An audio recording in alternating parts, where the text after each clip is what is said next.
저는 우리들이 일상생활 속에서 볼 수 있는 매듭을 수학적인 방법으로 연구하고 있습니다. 특히 저는 매듭들이 4차원적 성질에 관하여 주로 연구를 하고 있습니다. 최근에 기존에 접목되지 않았던 새로운 방법을 제시하여 40년 동안 해결되지 않았던 매듭 난제를 해결할 수 있었습니다.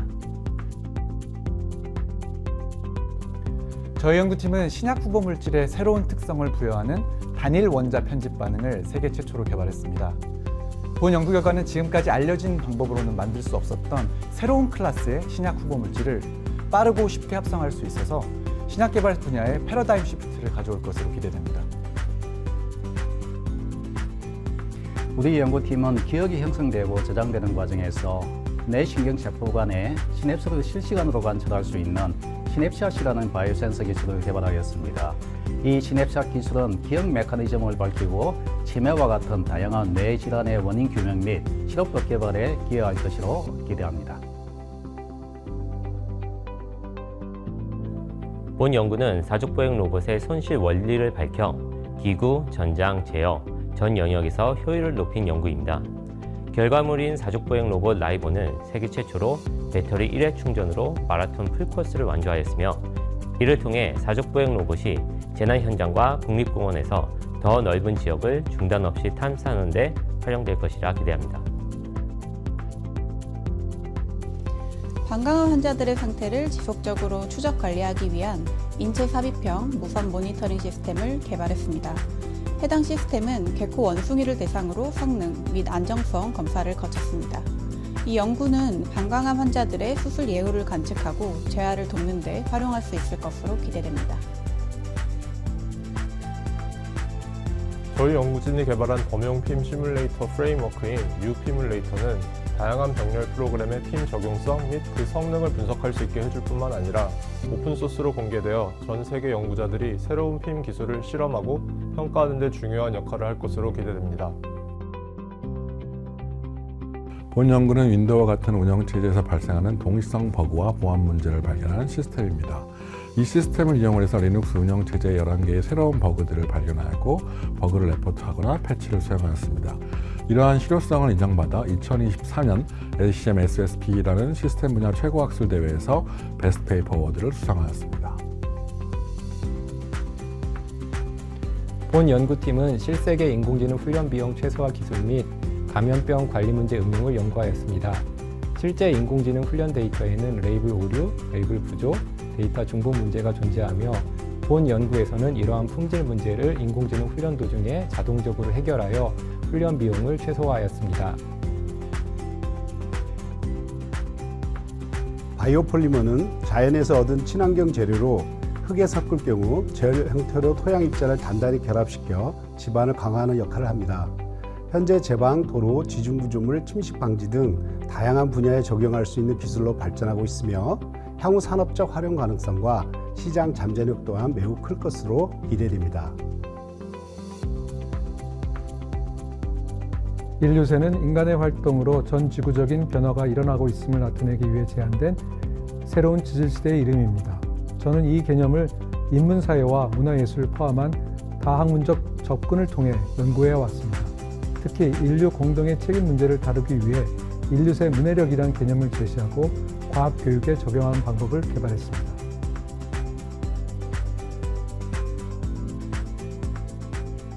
영상을 시청해 주셔서 감사합니다. 이어지는 순서는 오늘 최고로 영예로운 연구대상을 수상하신 전기 및 전자공학부 배현민 교수님의 대표 강연이 있겠습니다. 배현민 교수님께서는 단상으로 올라와 주시기 바랍니다. 네, 안녕하세요. 제가 이런 영예로운 상을 수상하게 돼서 너무 영광스럽게 생각하고요. 그리고 또 교수님들 앞에서 이런 발표를 하게 되니까 좀 영광스럽기도 하고 되게 민망하고 부끄럽기도 합니다.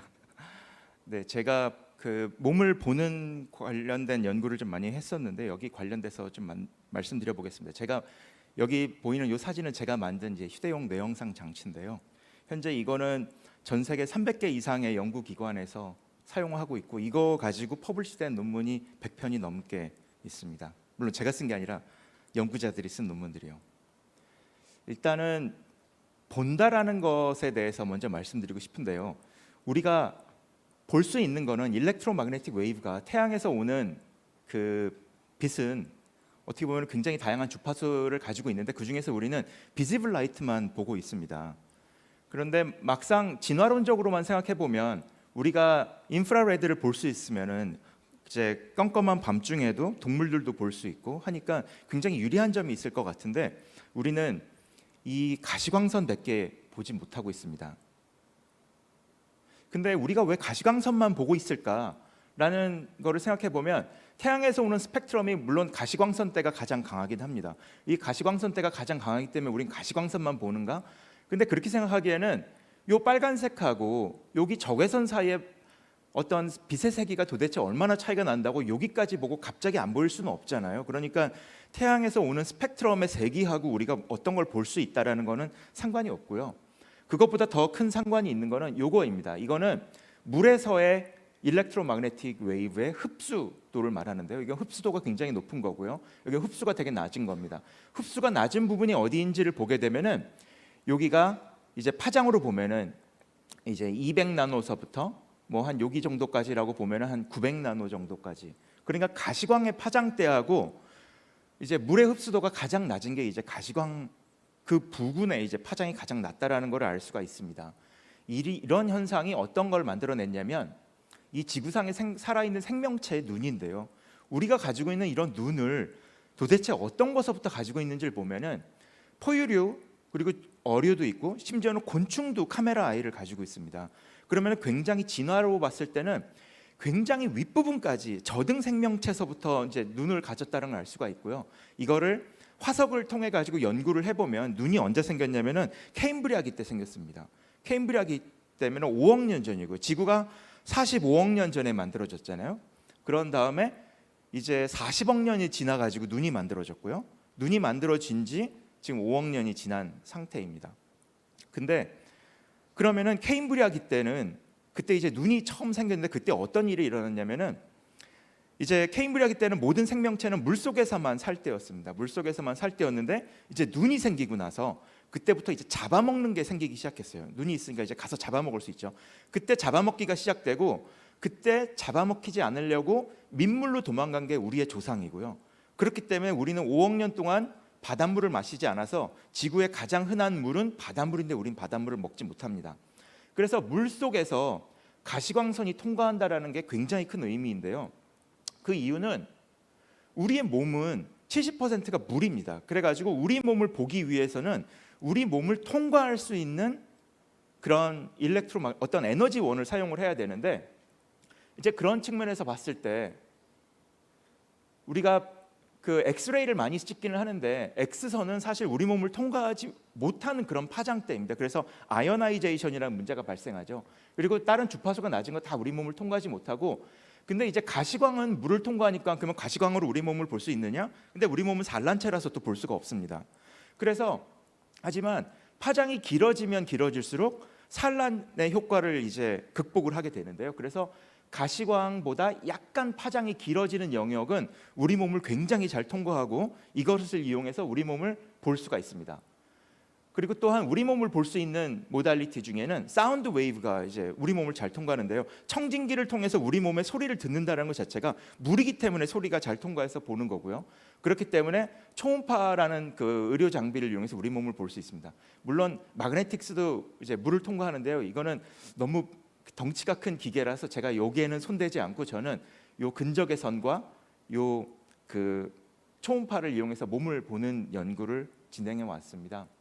그래서 제가 이런 빛을 이용해서 우리 몸을 어디를 보느냐면 저는 이제 처음에는 이제 뇌를 보는 거를 이제 집중을 했는데요. 빛을 쏘게 되면은 빛이 두개골도 다 통과를 합니다. 그래서 콜텍스, 그러니까 뇌 표면까지 들어갔다가 반사돼서 나오는데 우리 뇌가 동작을 한다라는 것은 이제 뉴로널 액티비티가 있는 건데 뉴로널 액티비티가 있으면은 에너지를 전달해주기 위해서 이제 우리가 호흡을 하면은 이제 헤모글로빈이 산소를 흡착한 다음에 그 흡착한 산소를 이제 뉴런에다가 전달해주게 됩니다. 그래서 우리 뇌에 그 혈액을 보고 어느 부위에 이제 그 혈관에서 이제 산소량이 많은지를 보게 되면 어느 부위의 뇌가 어느 정도 강도로 동작하는지를 이제 파악하는 것이 가능합니다. 그래서 이런 원리를 이용해서 제가 이제 만든 디바이스가 어떤 게 되냐면 이제 한 10년 전쯤에 저희 졸업생이 이제 방 안에 들어가서 요 문제를 암산으로 풀고 있는 경우인데요. 산소를 쓰게 되면은 산소의 농도가 짙어질수록 더 붉은색으로 나타나게 이제 제가 표시를 한 겁니다. 이런 쉬운 문제를 푸는데 이제 구구단을 푸는데 이제 다 메모리에서 나오기 때문에 머리를 거의 안 쓰고 산소를 거의 소모하지 않습니다. 그래서 산소를 쓰지 않고 이 문제를 풀고요. 그러다가 이제 난이도를 올려가지고 2자리 곱하기 1자리로 가게 되면은 이제 보시다시피 산소를 약간 쓰는 게 보입니다. 그렇죠? 이쪽 부위에서 썼었고 여기도 썼었고 그 다음에 2자리 곱하기 1자리인데 이제 짝수는 여러분들도 비슷한데 좀 쉽게 느낍니다. 그래서 산소를 쓰지 않고 이 문제를 해결하고요. 그래서 이 문제를 할 때 이제 약간 산소를 쓰는 거를 또 볼 수가 있습니다. 그 다음에는 이제 2자리 곱하기 2자리로 올라가는데 이제 카이스트 학생들이 이거 답을 다 암기하고 있기 때문에 이제 산소를 전혀 쓰지 않고 문제를 풀 수 있고요. 그다음에 이 문제는 좀 어려우니까 이제 보시면 이제 산소를 굉장히 많이 쓰고 오래 걸립니다. 그래서 이 문제도 이제 비슷하게 산소를 굉장히 많이 쓰고 그다음에 오래 걸리고 이런 걸 이제 알 수가 있고요. 그래서 누가 똑똑한지도 대충 파악이 가능합니다. 똑똑할수록 산소를 덜 쓰기 때문에 이걸 보면은 답이 맞았느냐를 떠나가지고 아 얘가 더 잘하는구나라는 것도 파악할 수 있고요. 그래서 이런 걸 이제 10년 전쯤에 만들었고요. 그러다가 이제 그 이후에는 이제 제가 관심을 갖는 거는 이제 뇌경색에 대해서 관심을 갖게 됐습니다. 그래서 지금 보면은 이제 그 의료 드라마 같은 데도 보면은 대뇌 산소 포화도를 재는 그런 장비들이 있어요. 병원에서 이제 대뇌에다 붙이고 산소 포화도가 얼마다 수술하다가 이제 이렇게 떨어지게 되면 위험한 거고 한데 이런 디바이스를 메트로닉이라는 이런 회사에서 이제 만들어서 팔고 있고요. 우리나라에서도 심장 수술, 척추 수술 그리고 70세 이상의 수술할 때는 다 뇌에다가 머리에 붙이게 돼 있습니다. 그래서 그거는 이제 빛을 쏘고 받은 다음에 그 인텐시티에 변화하는 기울기를 통해서 이제 산소 포화도를 구하는 건데요. 이 디바이스가 결론적으로 이런 디바이스가 있지만 이게 뇌경색을 디텍션을 하기 위해서는 쓸 수가 없습니다. 그 이유는 저런 디바이스는 이제 그 뇌가 호모지니어스하다고 가정을 하고 빛을 쏘고 받아서 그 세기를 측정하는 디바이스인데 우리 뇌는 사실 호모지니어스하지 않습니다. 이게 여러 층이 있기 때문에 이런 디바이스가 아주 컨벤셔널 디바이스로 측정해서는 뇌경색을 측정하는 게 불가능합니다. 그래가지고 보통 흑인들은 흡수도가 커가지고 산소 포화도가 낮게 나오고요. 그다음에 두개골이 두꺼운 사람도 산소 포화도가 작습니다. 그래서 그 어떤 실제 스트로크가 있는 사람이나 스트로크가 없는 사람이나 이 값 자체가 들쭉날쭉하기 때문에 이걸로 파악이 불가능하고요. 그래서 저는 이제 그 스트로크를 좀 측정할 수 있는 그런 절대값 RSO트를 인종하고 상관없이 그걸 매저할 수 있는 장비를 만들어 보고자 이제 노력을 했는데 그래서 빛을 쏘고 받은 다음에 굉장히 하이 덴시티로 만들어 가지고 빛의 산란 패턴을 읽은 다음에 그거를 인공지능을 통해서 RSO트를 복원하는 이런 거를 만들려고 노력해 왔고요. 그래 가지고 굉장히 하이 덴시티로 그다음에 반도체가 집적돼 가지고 이제 플렉시블한 패치에 올라간 그런 장비를 만들어 봤습니다. 그래서 기존의 메트로닉스가 만든 것보다 절대값 RSO트가 훨씬 정확하게 나오는 그런 디바이스를 만들어 봤고요. 그래서 실제 인티그레이션하는 모습은 이제 이런 식으로 돼 있습니다. 그래서 그 디바이스를 이용해 가지고 실제 해보면 이제 뇌 이제 아나토미가 다른 경우에, 그러니까 두개골의 두께가 다른 경우에, 그런 다음에 그 혈액의 볼륨이 다른 경우, 그런 다음에 어떤 물층, 그러니까 두개골과 뇌 사이의 거리에 상관없이, 그러니까 그런 거에 따라서 기존의 디바이스에서는 이게 차이가 많이 나는데 그런 게 차이가 없게 하는 그런 디바이스를 만들어서 임상 실험도 진행을 해봤습니다. 그래서 그 분당 서울대병원에서 실제 뇌경색이 있으신 분을 대상으로 이제 파일럿 스터디를 해가지고 이 디바이스를 통해서 스트로크를 디텍션할 수 있느냐를 봤는데 이제 스트로크가 있으신 분과 스트로크가 없으신 분하고 이제 좀 확연히 차이가 나는 군을 나눌 수 있다 해가지고 이런 임상 실험을 진행을 했었습니다. 그래서 해가지고 저희가 만든 디바이스는 지금 전 세계 300개 이상의 기관에서 그다음에 100편 이상의 논문이 현재 퍼블리시돼서 굉장히 그 뇌 연구에서는 굉장히 현재는 굉장히 유명한 그런 디바이스가 되고 있습니다. 그래서 이런 걸 했고요. 그 다음에는 이제 초음파를 이용해서 우리 몸을 보는 연구도 많이 했는데요.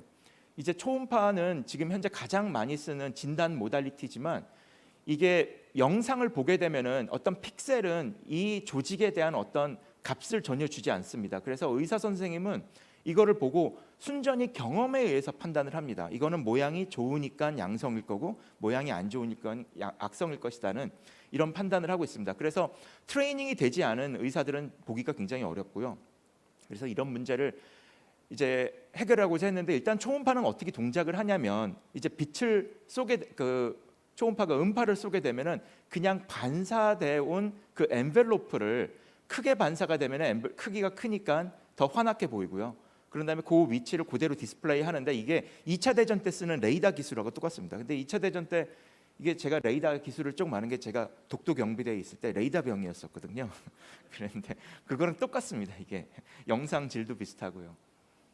그래서 그 초음파 영상 장치를 만드는 연구자들은 아주 예전부터 정량적 초음파라는 걸 만들고 싶어 했어요. 카이스트에서 은퇴하셨던 전작과의 나정훈 교수님이란 분이 계셨는데, 그 분도 평생 수건이 정량적 초음파를 만드시는 게 목표셨어요. 근데 그분이 그 옛날에 제2 땅굴 발견하시고 그랬던 분이셨는데요. 그래서 이제 정량적 초음파를 만드는 게 이제 사람들의 목표인데, 제가 처음으로 정량적 초음파를 만들어 봤습니다. 그래서 제가 측정한 거는 이제 스피드 오브 사운드를 측정하고요. 그다음에 어테뉴에이션 코에피션트를 측정하고 셀 사이즈와 셀 컨센트레이션을 측정하는데, 일반 비나인 셀인 경우에는 물이 많아 가지고 음속도가 낮게 나옵니다. 그런데 이제 암셀은 훨씬 단단해서 음속도가 빠르고요.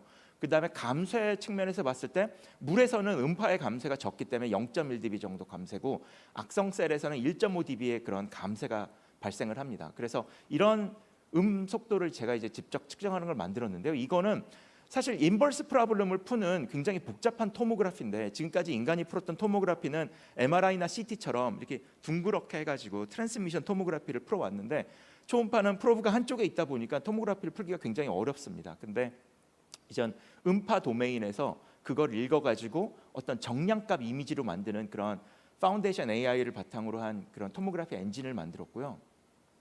그래서 그러면 이런 걸 만들 때 도대체 학습은 어떻게 시키느냐 해서, 학습하는 방법은 전부 다 그 인실리코 컴퓨터 상에서 컴퓨터가 어떤 랜덤리 모양을 만들고 거기에다가 어쿠스틱 프로퍼티를 입힌 다음에 컴퓨터에서 음파를 쏘고 받은 음파를 보고, 그런 다음에 그 음파와 이 프로퍼티를 서로 매칭하는 그런 학습을 진행했고요. 그래서 이렇게 만든 것과 실제 인체의 단면도에다가 종양을 집어넣고 거기다가 이제 음파를 쏘고 받는 것을 합쳐가지고 이제 트레이닝을 시켰습니다. 근데 그러면 이런 식으로 트레이닝한 게 정말 맞느냐라는 게 이제 굉장히 중요한 문제인데요. 이런 것도 이제 확인하기 위해서 초음파 시스템을 2대를 갖다 놓고 수조 안에서 어떤 물체를 집어넣고 음파를 쏘고 받은 다음에 거리를 알기 때문에 저희가 음속도를 계산할 수 있고, 그 다음에 감쇄도 계산할 수가 있습니다. 그래가지고 이렇게 측정된 알고 있는 프로퍼티를 구한 다음에 요거를 잘라가지고 고기 안에다가 집어넣고 한쪽에서 음파를 쏘고 받은 다음에 요 값을 맞출 수 있는지,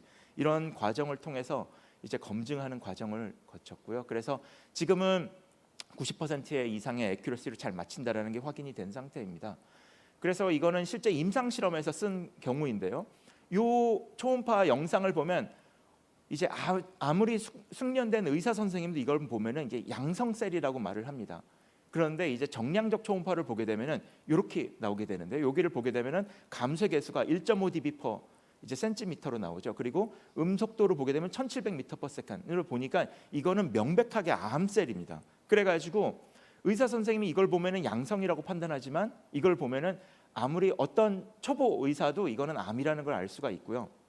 그래서 이제 바이옵시를 대체할 수 있는 그런 이제 정량값을 그런 얻는 게 가능합니다. 실제 임상 실험을 해봤는데요. 그래가지고 이제 이거는 파일럿 스터디라서 지금까지는 총 60케이스를 했는데, 이제 30케이스 됐을 때 저희가 이제 플랫을 했는데, 그때까지 이제 딱 한 케이스가 틀렸습니다. 그 한 케이스도 2mm짜리 굉장히 작은 케이스에서 한 케이스가 미스가 있었고, 나머지는 다 굉장히 정확하게 맞췄습니다. 이거는 이제 실제 라이브 데모로 작년 12월 달에 그 미국 북미 영상학회, 이게 가장 큰 영상 이제 학회인데요. 여기서 저희가 라이브 데모를 진행했었습니다.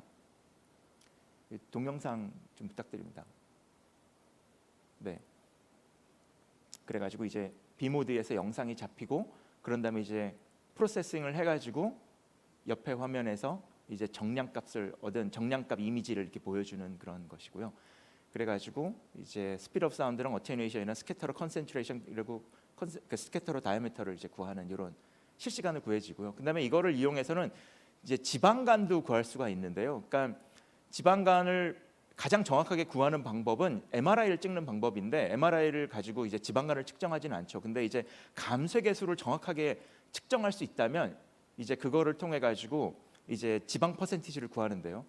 그 지금까지 나와 있는 거는 GE나 캐논에서 만든 그런 시스템들이 있는데 그거는 이제 간 자체를 호모지니어스한 미디엄이라고 계산을 해가지고 이제 거기서 이제 어떤 감쇄계수를 추출하는 방법인데 그런 방법은 이제 MRI와 코릴레이션이 상당히 낮습니다. 그런 이유는 사실 간이 정말 호모지니어스한 한 덩어리가 아니라 그 안에는 혈관도 있고요, 빈 공간도 있고 그렇기 때문에 어떤 각도로 간을 측정했느냐에 따라서 지방 퍼센티지가 굉장히 다릅니다. 그런 다음에 그런 것에 영향을 받기 때문에 어떤 의사 선생님이 찍었느냐에 따라서, 그러니까 이거는 한 환자를 2명의 의사가 찍었을 때 그 값이 얼마나 반복되느냐인데 그 반복되느냐도 상당히 안 좋습니다. 거기에 비해서 이제 제가 만든 정량적 초음파를 바탕으로 하게 되면은 굉장히 정확도가 굉장히 좋고 그리고 반복성도 굉장히 좋다는 걸 알 수가 있습니다. 그리고 현재까지 나와 있는 것 중에 가장 정확한 그런 디바이스고요. 그래서 지금 현재 이 기술은 GE 헬스케어나 삼성 메디슨이나 이런 데서 그 테크니컬 듀 딜리전스를 하고 있는 상태입니다. 그래서